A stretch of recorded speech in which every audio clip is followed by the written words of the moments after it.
briefly then on private treaty. What's the difference between a treaty and a private treaty? Well, private treaty is a local local way of referring to a process of selling the property. A lot of people in real estate have different terminologies at different parts of the world that have different meanings. For example, freehold.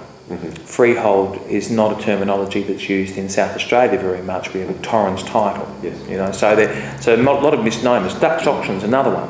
There's a lot of misnomers about, or a lot of misinformation about it. A Dutch auction in Australia means that you tell people what the other offers are, which, by the way, in South Australia is illegal now.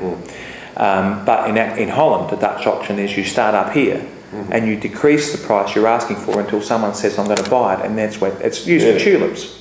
Really? Historically, back in the 1700s, that's how they sold tulips. They said, right, how many, I don't know what the currency is in Holland, but whatever that price is, they say might start at $2,000 for these cases of tulips, and then they'll say, what about 1,950? And everyone's there, no, and the hand goes up at 1,728 or whatever, and then it's sold to that person. So there's only ever one bid.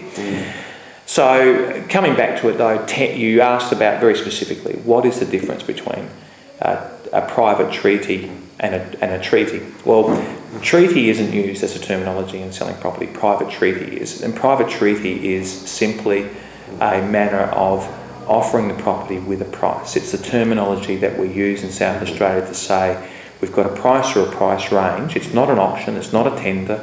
We have an asking price range or a single figure, then there's an invitation to make an offer in response to that. Back in, sir. 992.5. Welcome back. 8D. 8D's at 992.5. $992,500. At $992,500 now. At $992.5, I'll go through the calls then. At $992.5, it's down the centre. $1 million? $1 million bid over on the right hand side. Good bold bid, sir.